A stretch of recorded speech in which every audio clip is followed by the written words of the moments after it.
Hello and welcome to this Board Game Life. I am your host, Mark, and today I'm unboxing the Four Doors from Happy Camper Games. The Shadow Veil wants to cover the land with darkness, so your challenge in the Four Doors is to collect the relic from behind each door, then gather everyone at the beacon in order to light it. To set up, place the four-door cards in a column. Reveal 9 cards from the deck, placing them to the left or right of the matching colored door based on the card's design. Deal each player a hand of 2 to 4 cards and a random adventurer, placing the matching token at the depicted door and set the shadow level. On a turn, a player takes up to 3 actions, drawing a card, moving to an adjacent door, giving a card or a relic to someone at your door, illuminating a shadow card from your door by discarding a card that bears a lantern of the same color, or finding a relic by discarding 4 cards of the color matching your door. Each adventurer has a special power that modifies an action or offers a new action. Each door has a relic behind it, and once you find a relic, the holder can use its power by discarding a card bearing the relic's symbol, sometimes as an action on its own, sometimes not. To end a player's turn, they draw 2 cards and place shadows from the deck, equal to the shadow level. The 4th card would be placed on either side of the door. Flip the card to its partially closed side. The door would flip a second time, remove it from play. If the players don't already have this relic, they lose.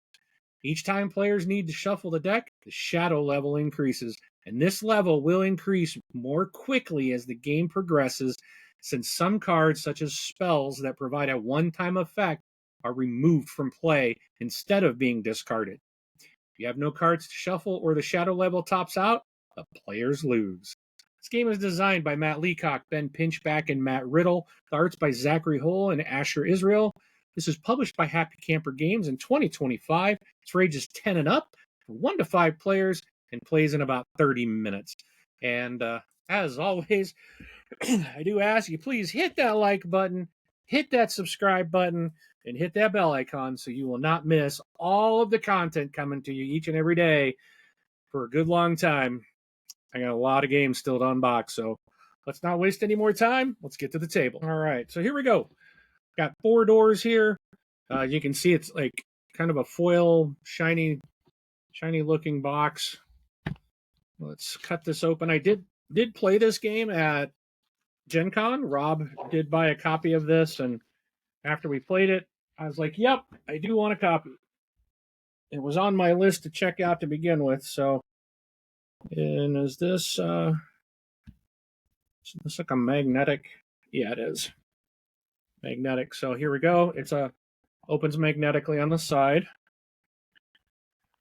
So here's our instruction book. I think I'm going to just stop going through these and flipping through these, but you got a quick setup guide on the back. This is a real easy game to learn. It's a 12-page book, and it's really it's not that hard to learn. It's pretty simple. Gave us a little Happy Camper sticker.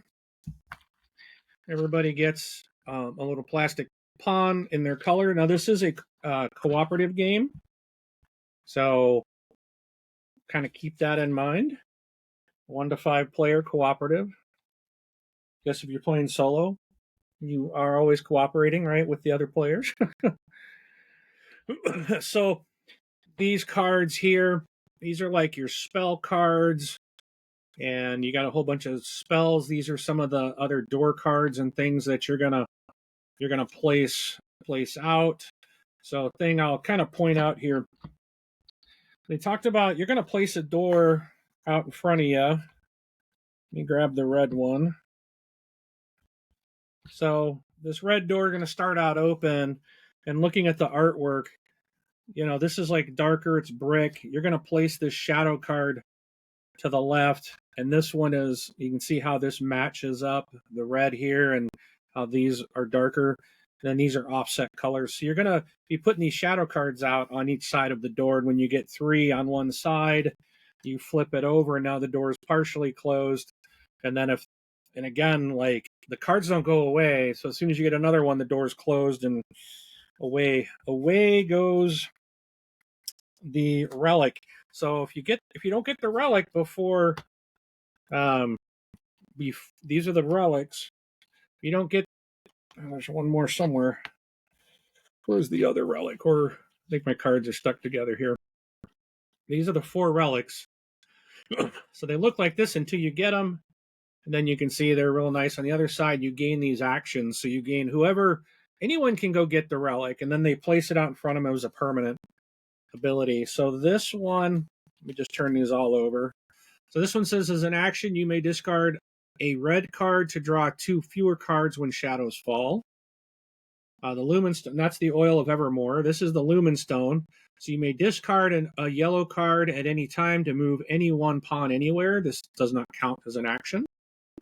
You got the Prism of Clarity. So you may discard a purple card at any time to pass 1 card from your hand to anyone anywhere. It's not an action. And in solo, you would discard a purple to do +1 action.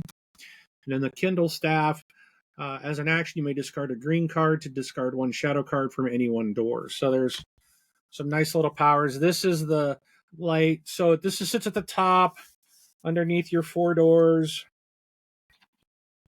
So the board basically kind of is like this. And then you've got this thing here showing you how many shadow cards are going to get added each time.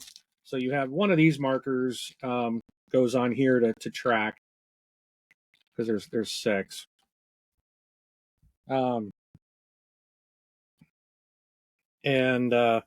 But basically all these get shuffled up and different cards get played out. You're trying to get all of these.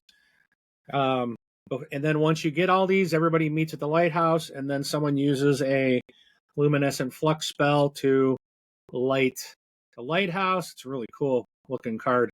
And then it dispels all the shadows and you win the game. So there's a couple levels of difficulty. It's actually a lot of fun, and yeah, it can ramp up pretty quick. Seems like very simple game, and we played it on the. I think Rob and I played on the intro mode. We should have started on standard, but we did the intro since we were learning the very first time. But it's a game that can easily get out of hand, and you definitely want to tackle those doors and get those relics as quick as possible.